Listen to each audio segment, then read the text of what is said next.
क्या खबरें आपको डरा रही हैं? क्या खबरें आपको गुमराह कर रही हैं?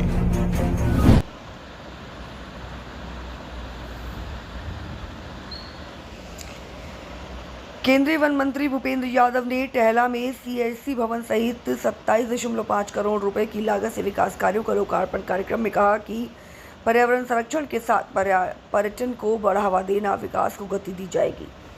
भूपेंद्र यादव ने जनसभा को संबोधित करते हुए कहा कि थानागाजी ठेला क्षेत्र में पर्यटन और विकास की अपार संभावनाएं हैं। उदयनाथ, पराशर, नीलकंठ महादेव, माता धाम जैसे आध्यात्मिक स्थल आजमगढ़, भानगढ़, काड़ी, वाड़ा जिले से पर्यटन स्थलों के साथ मिलकर क्षेत्र को एक समग्र धार्मिक पर्यटन केंद्र बनाया जा सकता है। उन्होंने कहा कि पर्यावरण संतुलन को ध्यान में रखते हुए यहाँ विकास को गति दी जाएगी। क्षेत्र में युवाओं को पर्यटन क्षेत्र में स्किल डेवलपमेंट के माध्यम से रोजगार उपलब्ध कराया जाएगा। सारिका के एलिवेटेड रोड के मुद्दे पर उन्होंने कहा कि स्थानीय लोगों की भावनाओं के अनुरूप सकारात्मक कार्य किया जाएगा। यादव ने बताया कि बाग मित्र प्लास्टिक, बोतल और कचरे की सफाई जैसे कार्यों के माध्यम से पर्यावरण संरक्षण में सक्रिय भूमिका निभा रहे हैं।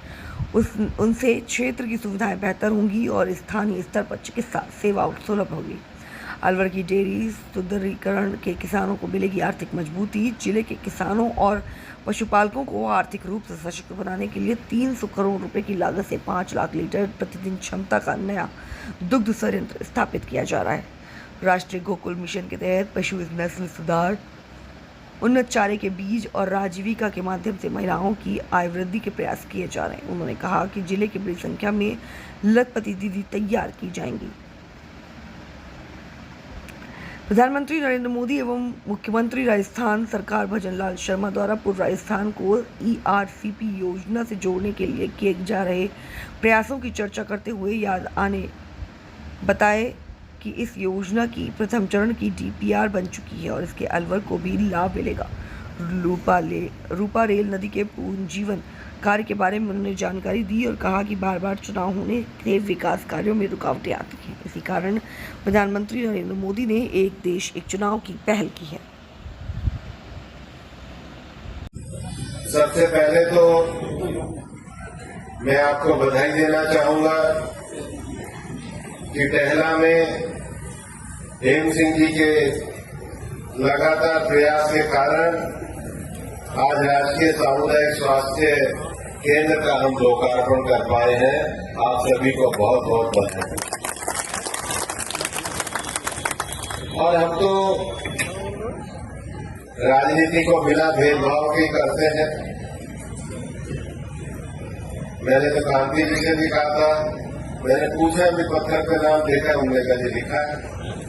वो भी आज हमारे साथ होते तो अच्छा लगता, क्योंकि हम सभी लोगों को विकास के मामले में राजनीति में साथ लेकर के चलना चाहते हैं। चुनाव अपनी जगह है, लेकिन हम लोग विकास को लेकर के राजनीति करने में सबसे ज्यादा अपनी राजनीति को आगे बढ़ाना चाहते हैं। वैसे भी हालत ये थी कि हमारे देश में तो हर 6 महीने को चुनाव होता है। मैं जब लोकसभा चुनाव हुए तो मैं महाराष्ट्र के चुनाव में था। महाराष्ट्र का खत्म हुआ तो दिल्ली का हो जाएगा, दिल्ली का खत्म होएगा, चुनाव में सरकार बनी गई तो बिहार का चुनाव आ जाएगा। अक्टूबर में बिहार का खत्म होगा तो तमिलनाडु का, पंजाब का, बंगाल का ये चुनाव आ जाएंगे। हमारी डायरी में तो चुनाव लिखे रहते हैं। और अब लोकसभा के बन गया तो पहले विधानसभा का हुआ, फिर लोकसभा का हुआ, अब परिसीमन चल रहे तो पंचायत का होगा, फिर नगर पालिका का होगा। तो वो ये चुनाव ही होते रहेंगे तो देश कब चलेगा। इसलिए प्रधानमंत्री नरेंद्र मोदी जी ने कहा है कि एक ही बार में पंचायत का, विधानसभा का, लोकसभा का चुनाव एक साथ करा दो, ताकि फिर पार्टी 4 साल देश की जनता का। और हम ये बिल भी लेकर के आए। ये कानून हम लोग इस समय संसद के अंदर लेकर के आए। और हम चाहते हैं कि देश के सारे राजनीतिक दल इस पर सोचे कि भाई एक बार में सारे चुनाव हो जाए, फिर आपका सीएससी का उद्घाटन हो, पीएससी का उद्घाटन हो, हाईवे का उद्घाटन हो, सारे नेता केवल विकास करने के लिए आए, तभी देश की राजनीति सुधर सकती है। दूसरा एक और विषय है, मैं पहले भी टहला आया,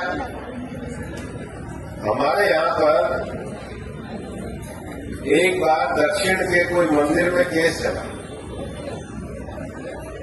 वो बोले कि हाथी का जो पूजा करने जाता है इसके 2 तिलक लगेंगे या 3 तिलक लगेंगे। केस चल पड़ा, 50 साल केस चला। केस लड़ते लड़ते सुप्रीम कोर्ट का है। सुप्रीम कोर्ट ने कहा भाई एक बात बताओ, ये पूजा में 2 हाथी रख लो तो काम नहीं चल जाएगा, एक में 2 तिलक कर लो, एक में 3 तिलक कर लो। ये क्या लिखा है कि एक ही हाथी होना चाहिए। उन्होंने कहा कि 2 तो कर सकते, तो बोले झगड़ा खत्म करो। अब थानागाजी वाले कह रहे हैं कि एक ही रास्ता बनाओ। अरे ये कह रहे कि दोनों ही बना दो।